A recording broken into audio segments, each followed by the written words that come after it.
Today, our guest is John Heiser. John and I are going to talk about business as a social institution. Perfect. Welcome. Thank you very much. So happy you're here. I am too. So let's jump right in. What's always interesting to me is companies who can act socially responsibly and make a profit. Yeah. So I realize that our stock structure may not be always favorable toward that, but I've interviewed other CEOs also who are incredibly socially responsible and they deliver very profitable revenue to the stakeholders. Right. Our definition of business as a social institution really says we need to lean into this paradox of value creation. Can you be social responsible and not just have that be an expense to the organization, but actually a profit driver so that you maximize value for the firm while simultaneously creating value for society? At Magnetrol and some other companies that I've worked with, that was a core value of the organization, this understanding that this paradox, if you lean into it, you can create value for both. So at Magnetrol, we've done that in three respects, and we talk about it in terms of community. In our view, we look at this in terms of three communities. The community, which is Magnetrol, which is our core stakeholders, our employees, our shareholder owners, and our key customers, key vendors, and whatnot. The second community is the communities in which we live, work, and operate. And so we look at it in terms of that. The third community is the global community in which our products go out and serve. And so we look at value creation in each one of those. So if we start with the community that's Magnetrol, we have a strong belief in our employee base. And we feel that the biggest asset, the biggest driver of growth and sustainability as an organization are our employees. And so if we can manage that and create value within that, to us, that's a great opportunity to create value. How do we do that? Well, we've instituted a number of positive organizational interventions, appreciative inquiry. Rather than being a top-down approach in terms of strategy, in terms of problem solving, it's an opportunity to go really bottoms up. So we take any issue that we have from strategy setting to creating new opportunities to serve markets in which we serve. We look at it from when we're at our best, what does that look like? And we actually get input from across the organization, all levels of employees, and we bring them together and we talk about it and then set strategy. I love the idea that you're starting with when we're at our best rather than what do we fix it from our worst. Right. Maureen, that's a great point because when you think about problem solving, particularly at an engineering company like us, it's root cause analysis, which drives you down this path of negativity. And you usually get hung up on everything that's wrong and how do you solve it. Appreciative inquiry flips that discourse and says, you know what? Let's take problem solving from a strength-based approach. When we're at our best, what does that look like? And how do we leverage that to move us forward? What happens is it drives creativity. And it gets people into a more collaborative sense because it's not a blame discussion. It's not a negative thing. It's really going back to let's build on what makes us great. Now, I want to ask the question, though. Appreciative inquiry doesn't exclude navigating problems, right, or challenges. No, not at all. In fact, we actually used appreciative inquiry. We were finding that it was taking us too long to bring new products to market. A big problem, right? Particularly in a company that needs to compete in an innovative space. We were just taking too long. So we used appreciative inquiry to say, okay, how do we get back to doing what we do well, which was bringing products to market faster? And so we got the key stakeholders, and that's the other point of this. You have to bring in all of your critical stakeholders into the conversation. So it's a bottom-up and top-down. Exactly. It's not an either-or. And not only is it a bottom-up, top-down, it's also a broad perspective because you have to bring in critical stakeholders that are impacted in some way or help with the issue that you're addressing. Because if you leave out key stakeholders, you're not going to get that voice coming in to how do we move forward. So those would be supply chain partners. Absolutely. Customers. In certain cases, absolutely, you can bring in customers. Vendors are clearly important. Or if you have development partners, you need to bring them into that dialogue. And then what appreciative inquiry allows you to do is to start off with a dialogue about what does it look like when we're at our best? When we've done this and it's been successful, what was the core to that? The beauty of appreciative inquiry is you don't just stop there. And this is where I think it takes care of the skeptics. You actually get to a design portion where you actually say, okay, let's build on that strength. So let's look at the opportunities based on what's called the positive core, and let's set those opportunities out. Again, it's a very generative process. Because you're in this creative mode, you're getting new thought processes to come in. One of the other interviews we did recently was talking about the physiology of how we change chemically happening in our body when we feel under siege versus in this generative place. Exactly. And so what happens is then you create this opportunity map. You vote as a collective group on what's the most critical of the opportunities. Okay. And then you actually put a plan in place with commitments on how you're going to move forward. And so it really does set up a nice framework. I'll give you a great example of how this has worked with an employee that we had. We actually did an appreciative inquiry summit around our business model. I felt we'd lost our way as an organization in terms of how are we going to compete effectively. So we did a global summit. Actually, we did 3 summits at all of our global locations. Again, and we had all the stakeholders in there. I had an employee in one of the summits who just was in a very negative mood, and she just couldn't say anything positive, even though the question first thing is, when we're at our best in terms of satisfying customers or whatever, what does that look like? And I pulled her aside and said, you seem to be struggling with this process. And she said to me, John, I just got a lot of things going on. I have a friend who's got cancer, and I've just, there's just a lot going on in my life that I'm just not positive about. And I said to her, you know what, why don't you just take today and put that aside and just think positive for one day and see how that goes, and let's just try it. And she said, okay, I'll try. Well, I went back into that room an hour later. She was one of the most engaged employees in the whole summit. Part of appreciative inquiry is that you do skits to kind of demonstrate what you're trying to do, positive core. And she was the most engaged participant in the skit. But here's the beauty, Maureen. Following this summit, she came to me and talked to me about the process and how engaged she was. Subsequent to that, and I'm talking months after the summit, she's become one of my biggest change agents in the organization. And she's from our factory. Not many listeners, I'm sure, get the importance of engaging all stakeholders. Right. But sometimes we get skeptical. Well, think about this. This is a person who works on one of our lines in our factory who we're saying help us create our strategy for our business model. Think about that. So I've got her in this process. So she's now, and I've heard this from her and others about her, that she goes around saying, look, we're on the right path. You have to give these guys a chance. Folks at the top a chance. They're trying. They're encouraging us. And whenever that negativity starts in the dialogue within that factory, she's one of the first ones to raise her hand and say, hey, listen to what we're talking about. And so you can see where that change can bubble up based on something like an appreciative inquiry process. And how important it is, too, the engagement gives you the space with your employee to build the trust and the time to implement a change. Because it sounds like you made a change in direction. Not necessarily a change in direction. It was more an opportunity to refocus, if that makes sense. The other thing about appreciative inquiry that I love is if you think about the business case for it, think about alignment. Think about the fact that now I've engaged people at all levels of the organization, cross-functionally, the key stakeholders. When we start talking now about implementing that strategic plan, I've got alignment now across the organization. And so that's half the battle in terms of strategy, right? Is driving alignment and getting commitment around that. Especially commitment. It's one thing to say I'm aligned, it's in my best interest. But am I really going to, when I show up every day, do what you need me to do on the days that I feel bad? And think about this. Most of the time when we set strategy, it comes from the top down. And how many times have we heard, well, if they would have just asked me, I could have told them it wasn't going to work, right? How many times do we hear that? We're naive to think that that's not true. And so what appreciative inquiry allows us to do is to circumvent that and really stop that alignment issue so that now people say, I was part of creating that strategy. My voice was heard. So now I can get behind it. The thing that strikes me again, because I hear either or in conversations, when you include your team, your vendors, your partners, and in some cases your customers, it doesn't mean the leadership team is off the hook. No. I am imagining some people I know who are hearing nails on chalkboard. Absolutely. I tried that. It didn't work. We almost lost our business. Yeah. And you have the look that says, of course, that's ridiculous. Yes. There's a balance integrating that allows us to look at both. Magnetrol is using appreciative inquiry.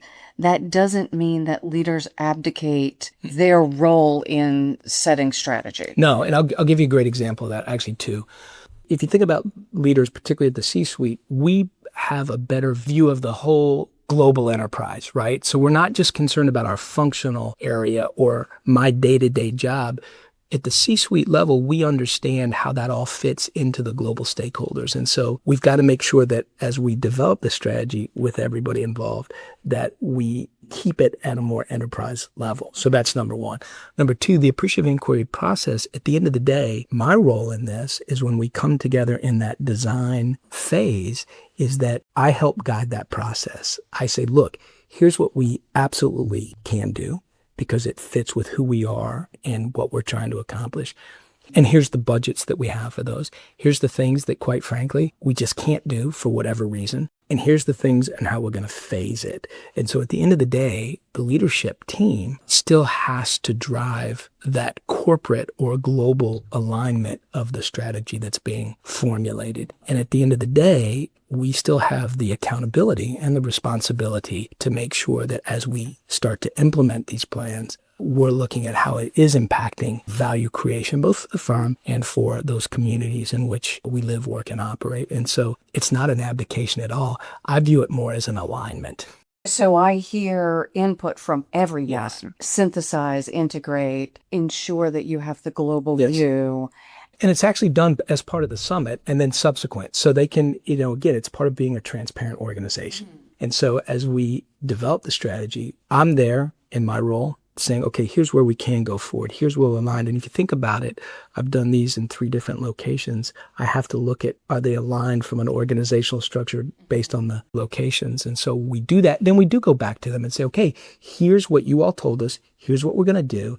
Now we're going to hold each other accountable to actually doing what we've all agreed that we're going to go do. And the key then is just the follow-up, the feedback. And so as long as we keep that consistent, which is the other thing we've done at Magnetrol, which is a framework called Giving Voice to Values, so that as we do this, it's sort of a speak-up organization where we allow conversations to take place to say, hey, I think that's aligned from both ends, right? From leadership down and employee base up, so that we can have a conversation where we think we're off base on something, including coming from me to say, you know what, this piece of that strategy is not working. Here's why. Here's how we're going to adjust it. Strategic planning is still required, but we hold it a little more loosely. We have to, right? Because it's a dynamic world in which we live in. Things are happening on the geopolitical front. Things happen in terms of just our customer base. And actually, quite frankly, things can happen on a regional basis with key customers that can impact our strategy, can impact our business. And so we have to be flexible. And you have to have an organization that's able to do that. By creating a positive, and this is key, by creating a positive cultural environment, a values-driven, performance-oriented culture, you can handle that flexibility better. You have an organization that can have the conversations to move quickly when you're faced with adversity or with a change in plan. And so that's where I think these kinds of things help. Through processes like this, appreciative inquiry and the planning process, you've created trust and the transparency to say you're not doing what you said. And trust becomes a critical issue. In fact, I brought a number of people to Magnetrol. We're here at the ILA. And I had a panel of employees because I said, look, you can listen to me, but let's hear what our employees have to say. And this panel of employees got asked the question, look, you're a manufacturing company. How do you motivate yourself every day to come to work and do what you do? One of the employees said, we're motivated because we motivate each other. We come into a place that's solutions-oriented. This is her words. Okay. We come into a place that's solutions-oriented, and so we can motivate each other to solve problems. Because we spend so much time at work, and because we've moved to a more positive culture, that's motivational in and of itself. So when we get faced with issues, we can handle them appropriately. We can handle them quickly, and we can handle them in a positive way. That was her response, not mine. So for me, it was great to hear that we had that viewpoint, but I think that's an example of what I'm talking about. You know, leaders set strategy. Leaders drive culture. I mean, if you think about my job, I'm the ambassador of culture alignment, right? That's kind of what I do. It's interesting because CEOs are now starting to say this. And before that, nobody would have said that. There was a great article in the Wall Street Journal, I think it was last week, regarding boards of directors and how they're now looking at creating committees on boards, or just in general, boards paying much more attention to culture. Because as we've seen in some recent cases, having a negative culture, having a culture that can be problematic, can drive bad outcomes. it was on the fact that what is the board obligation in looking at culture? And this is a new phenomenon out there. I do some board work, and culture is not often mentioned. No, and I think that's going to start to change. At Magnetrol, we understand the value of culture because we've seen it work both ways. Where we got a little stagnant as an organization, we've now really gone into this change mode of being a more positive organization, which we're seeing, which again is creating value, which then brings me to that next community. Business is a social institution, right? And that means we have to be engaged corporate citizens in the communities in which we live, work, and operate. For us, for me, it's about aligning. This is why I talk about leaning into the paradox of value creation. It's aligning corporate social responsibility, societal value, with the strategic value of the firm so that you can truly maximize profit, which is something that businesses need to think about, obviously, but also create real value for society. And I'll give you a great example that we're doing at Magnetrol. Again, we're a manufacturing company. We also are an engineering company. We have roles at Magnetrol that are very rote, that you'd come in and do the same thing every single day. And some of those jobs are quite boring, whether they're administrative or in our factory. And what happens is we get high turnover in those roles. Okay. That's a pretty significant cost to us as an organization, so that takes away from profit. The other issue that happens in those roles is you get mistakes. And in our business... Because you get bored? You get bored. You know, if you think about it, you're just looking at the same thing every day or doing the same job every day. It's easy to get distracted and you can lose your focus, which can cause mistakes. Those mistakes can be extremely costly as well in terms of rework on our product that we have to do. Or if a mistake gets made and we build something that the customer didn't ask for, obviously there can be significant costs associated with that. So as we were looking at this and seeing the impact that it can have on that profit maximization formula, we started to really say, how can we address this as an organization? And this is where it goes right to what business as a social institution is about.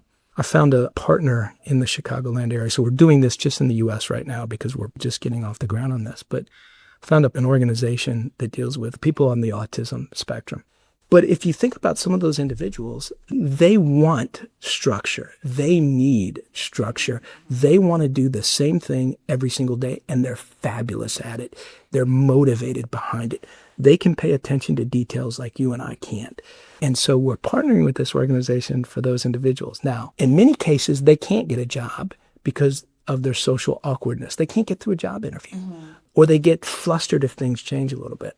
We've said to this organization, look, we want to partner with you. We think we have jobs at Magnetrol that can create real value for us. So these are individuals we're going to be bringing into the organization, We're going to pay them the same rate we pay everybody else. Okay. We're going to give them the same benefits we give everybody else. And the value they're going to provide us is, one, we're not going to see the turnover because they're going to be happy in these roles. They're going to be able to do the same thing every day. They're going to create value from us because not only are we going to have lack of turnover, but the mistake level is going to go down and does go down pretty significantly. So you can see where it helps with that equation of profit maximization. But think about this, Maureen. We're now creating true value for society because we're taking individuals who can't get out there and work and be contributing tax-paying members of society that want to create value in their lives. And live independently. Exactly. We're giving them that opportunity. And to me, that's where aligning social value with the strategic value proposition of the firm works. But you have to have a culture that's willing to do that. The beauty of Magnetrol is we have that kind of culture. We're very receptive to working in these environments. Now, part of this process is we're doing a lot of training around it. How do you manage people on the autism spectrum? How do you handle situations that may come up? And so we're doing significant amount of training to make sure that our supervisors and our employees understand how to manage those situations and to keep things well. That seems really important, that you're not just throwing people into a situation. And I think that's critical. And if you're going to do this, you need to do it right. And so for us, it just made sense to do it that way. So we're having them come in, evaluate positions for us to make sure that we're doing it right. And then we're going to do the training. Another example that I will give you that we're getting off the ground is that we have positions in our factory, machinists, welders, critical to our business. But unfortunately in the U.S., a lot of those jobs have been offshored. Now, we still manufacture in the U.S. 100%? No. Our biggest manufacturing facility is in the U.S. We manufacture a lot here in Belgium, which is handles our European operations. We have a manufacturing plant in Dubai and one in Shanghai, China. So we're global manufacturing, but our biggest facility is in the U.S. Now, a lot of those jobs have been offshored, or they've gone to what we call the oil patch, where they're making triple the wages that we can pay in the Dakotas and down in the Gulf Coast of Texas. Unfortunately for us as well, the technical schools have dropped these programs. So, resources where we could go if we had a vacancy to get skilled individuals have gone. So we decided, again, back to this idea of how do we maximize profit, because if we end up having a vacancy with a welder or machinist, that impacts our manufacturing process pretty significantly. And these are positions that are now very hard to fill. So they're critical, hard to fill. So one is we got to keep those folks employed. But we have folks that every now and then that just leave for whatever reason. So we decided where we're located, we have a number of high schools in our area and some that are in very diverse communities. We said, look, we know that a number of high school kids aren't going to be on the university track. We're going into these schools saying, look, we want to take kids that are, we're calling them at risk. They're not on the college track. When they come out of high school, they're not going to have a job. We want to do an internship program at Magnetrol where we're bringing these kids in their junior year, helping them with their studies, but also doing an apprentice program in our machine shop and our weld shop. When they graduate, if we have a vacancy, we now have a pipeline of folks that we have trained and can kind of come in and fill that role. The value is they can make a great wage. Machinists and welders make a terrific wage. If we don't have a vacancy, we've now trained these individuals to go out into the community and get a job at a high-paying wage. And so you can see, again, maximize profit for the organization, create value for society. So if we do align the two to the strategic value of the firm, you can lean into that paradox of value creation and actually create value for the firm, real value, and also create value for society. I love that idea. In both examples, you're creating value through creating opportunities. It's not a handout. It's creating opportunity that we can tap into as well as society can tap into.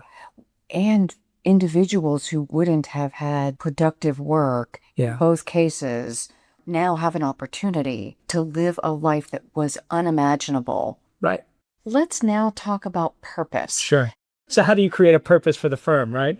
We've defined purpose, or we've culled it down to one term, and that's flourishing. And we look at it in terms of our purpose as an organization. If you narrow it down to that term, flourishing, again, we talk about these communities. We view that as flourishing as the community that's Magnetrol. That's who we are. How do we help our employees flourish? How do we flourish for our owners and stakeholders? The second is that idea of the communities in which we live, work, and operate. And we talked a little bit about how we help the society and Magnetrol flourish in that sense.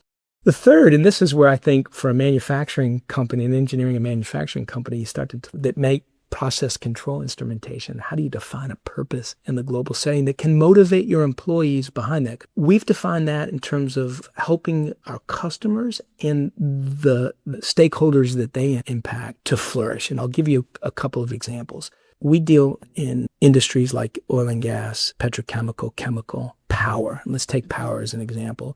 Our equipment does two things for those customers. And again, we're just a small vendor in a very big customer that has a huge refining plant, or in this case, let's say a power plant. We do two things. The first thing is our instruments act as safety devices. So if you think about level in a tank or a vessel, a lot of times those are pretty dirty or caustic chemicals that we're dealing with. Our instrumentation makes sure that, one, you don't get into an overflow situation so that you're causing environmental spills, or that level's getting too low, which could set off an explosion or something like that. So we're dealing with that can obviously cause significant damage. When you bring that back to the purpose of the organization, we're manufacturing safety devices that have a significant potential impact on the environment or the safety of individuals in the plant and near the plant. And so that responsibility, that idea of integrity, can really generate a lot of motivation about what we do matters, and we need to make sure we're doing it correctly, and that every instrument that we put out, we have the confidence that will do what we say it will do. So that's purpose. The other piece of that is if you think about a power plant, our instruments also allow those plants to work more productively and more efficiently. So again, when you think about purpose in the bigger society, if a power plant can operate more efficiently, that reduces their costs. If they reduce their costs, maybe they can take some of that money and bring it back into the plant to help with environmental things to make the plant run cleaner. The other thing it can do, Maureen, is it can say, look, if we can now manufacture power more effectively, more efficiently, maybe now we can offer power at a rate that can allow more people to get electricity in areas that we couldn't before. While that's a big statement, when we bring that back to our space, If we as an organization can help with that dialogue about the broader purpose, I think that's a good thing. And I think that motivates our employees to say, yeah, I'm not just making a widget every single day. I understand how that actually impacts the broader community. So as you say, the more cost effective, I think of programs in our area where elderly get subsidized power. Cost effectiveness would create the margin to fund those programs. Hopefully, if they're able to run more efficiently and more effectively, which reduces their cost structure, that opens up other opportunities. Now, I can't control what they do, but if I can help in that space, or on the flip side of that, if they can see us as a vendor who thinks about things in that regard, maybe it creates a dialogue within them to move down a different direction, which is, an altruistic hope, but that's how we get the dialogue going. As you're role modeling this idea of alignment for public good, then other people are going to see how their actions align within their context. So what I do may be different than what you do. It's an opportunity to give back to our community and share wisdom because it's aligned with my values. Right. And that motivates people. That helps when they're sitting there on an assembly line, when they're sitting there entering orders every single day in an office setting. It does help with them to say, why am I coming to work every day? Other than just for my paycheck.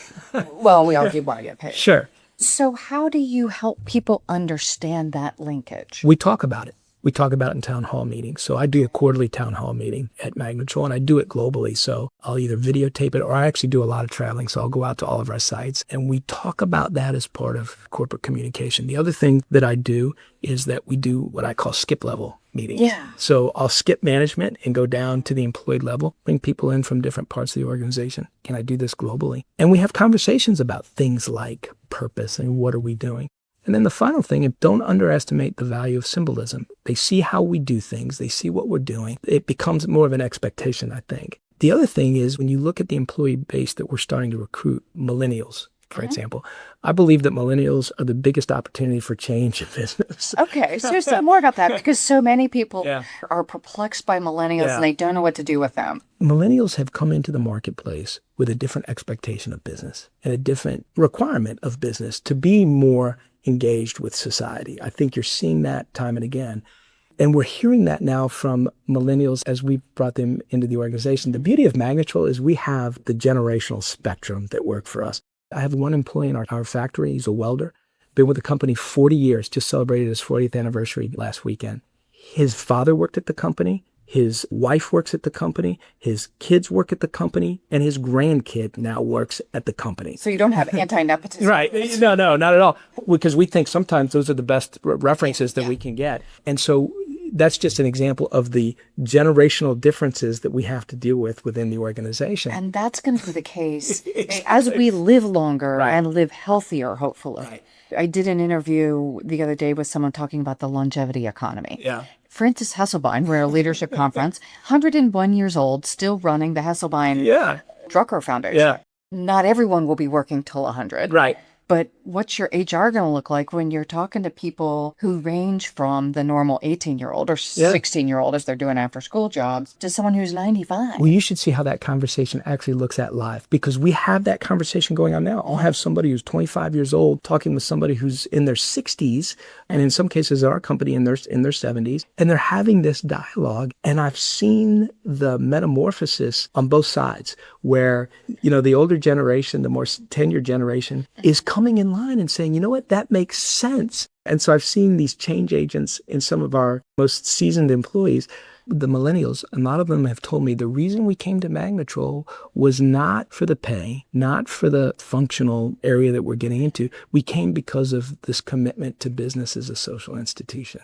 Because I think they require that now. I think they're looking for companies that understand the value of being socially engaged in a authentic way. Again, not greenwashing. Exactly. They don't view it as just an expense, just to say, look at us on our website here. We're doing. They want to see actual meat behind the words. So we're seeing more of that coming in. at all levels of the organization, not just in our office setting, in our professional band, but across the organization and globally. We're starting to see that too. So what are you seeing globally? Well, again, if you think about Europe, we're seeing more employees asking us to do things like that, to question us at the C-level. What are we doing around these issues and how are they impacting us? I rolled Giving Voice to Values out in China. This is a great story. So Giving Voice to Values is a framework of how do we talk about ethical issues. I view it as also a framework for talking about change. Because as you know, whenever you're in a change initiative, there's resistance and there can be issues. And so how do we address those? And so went to China. Our factory workers and some of our office workers don't speak English. So I had to translate the whole thing into Mandarin. The first question I got asked as we started this process was, is this just another piece of Western propaganda that you're bringing to us to drive down our throats? That was the first question I got. Now, that could have derailed the whole process. Well, especially if you got angry. Yeah. And I was like, this is great.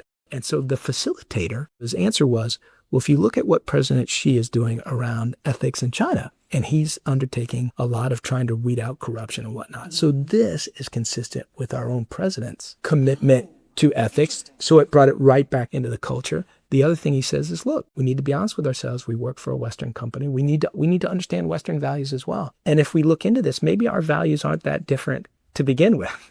But there's some global values and virtues that are transcendent across cultures. And so once we got that out on the table, it was amazing the dialogue that took place around giving voice to values and in particular China. And if you think about that culture, in a lot of cases, it's a very hierarchical top-down approach. In some cases, you can stymie that kind of discussion.